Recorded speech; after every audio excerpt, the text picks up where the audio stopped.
ఒకవైపు కన్నబిడ్డల భవిష్యత్తు, మరోవైపు కబళించాలని చూస్తున్న కాలకూట విషం లాంటి వ్యాధి. పీల్చే గాలి కూడా భారమై ప్రతి సెకను మృత్యువుతో పోరాడుతున్న ఆ తల్లి కళ్ళల్లో ఆశ చచ్చిపోతోంది. చేతిలో చిల్లిగవ్వలేదు, కానీ ప్రాణం నిలవాలంటే లక్షలు కావాలి.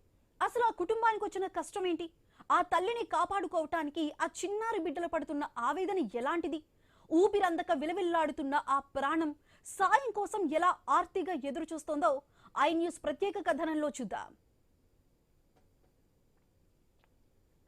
తూర్పు గోదావరి జిల్లా కడియంకు చెందిన బత్తిన కృష్ణవేణి నేడు చావు బతుకుల మధ్య పోరాడుతోంది.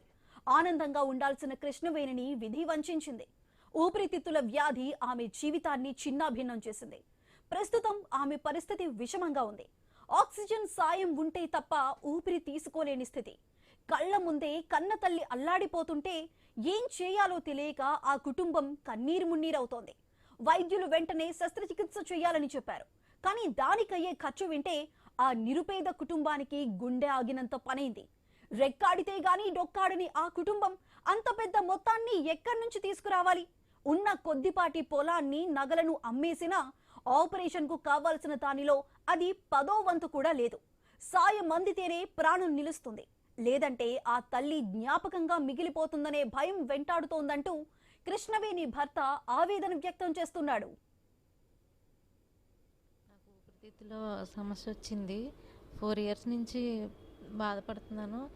1 ఇయర్ నుంచి అయితే ఆక్సిజన్తోనే ఉంటున్నాను. అసలు ఏ పని చేసుకోలేను. అంతా మా ఆయన మా అమ్మాయి చూసుకుంటారు. ఆపరేషన్కి చాలా అమౌంట్ అవుతుంది.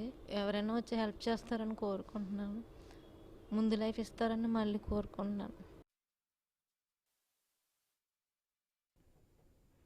అమ్మ లేమ్మా అంటూ ఆ చిన్నారి బిడ్డలు చేస్తున్న రోదనలు రాతి గుండెను కూడా కరిగిస్తున్నాయి.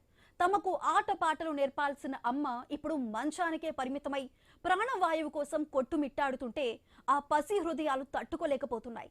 తమ అమ్మను కాపాడండి అంటూ ఆ చిన్నారులు ఆకాశం వైపు చూస్తూ చేస్తున్న ప్రార్థనలు ఎవరినైనా కదిలిస్తాయా? చిన్న కుటుంబం చింతలేని కుటుంబం అంటారు, కానీ కృష్ణవేణికి వచ్చిన వ్యాధితో ఆ కుటుంబం నలిగిపోయింది. ఆమెకు వైద్యం చేయించలేని స్థితిలో ఆందోళన వ్యక్తం చేస్తున్నాడు కృష్ణవేణి భర్త. మానవత్వానికి మించిన మతం లేదు, పరోపకారానికి మించిన పుణ్యం లేదు. ఒక్కొక్కరు అందించే చిన్న సాయం ఒక నిండు ప్రాణాన్ని నిలబెడుతుంది, ఒక కుటుంబాన్ని రోడ్డున పడకుండా కాపాడుతుంది. దాతలు స్పందించి ఆ తల్లికి పునర్జన్మ ప్రసాదించాలని ఆ కుటుంబం వేడుకుంటోంది.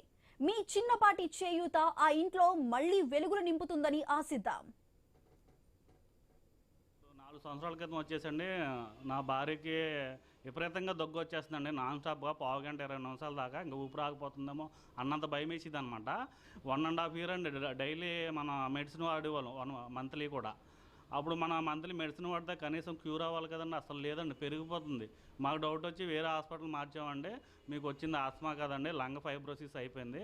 ఆ ప్రక్రియలో ఈ లంగ్ అనేది డ్యామేజ్ చేసిందండి. ఇక్కడ మన ఏపీలో కూడా ఏ హాస్పిటల్లో కూడా లంగ్ని టచ్ చేసే హాస్పిటల్స్ లేవండి. అంటే దాన్ని క్యూర్ చేసే హాస్పిటల్ లేవు. ఇంకా హైదరాబాద్ అన్నారు, హైదరాబాద్ అక్కడికి వెళ్ళామండి, అపోలో హాస్పిటల్లో జూబ్లీహిల్స్లో చూపించుకున్నాం. వాళ్ళు కూడా అదే మాట చెప్పారండి. ఇప్పుడు లంగ్ మీదకి వచ్చేసరికి ఏది పనిచేయదు. ప్రజెంట్ అయితే ఆక్సిజన్ లెవెల్స్ తగ్గిపోయినాయండి సంవత్సరం నుంచి కూడా. ఆక్సిజన్ లేకపోతే 60% వచ్చేస్తుందండి. దట్స్ మీన్ అమ్మాయి బతకదండి ఎక్కువసేపు ఆక్సిజన్ లేకుండా. మరి ఎలా అంటే సీఎంఆర్ఎఫ్కి పెట్టుకుంటే కొంచెం అమౌంట్ అంటే 25-30% ఇస్తారంటండి.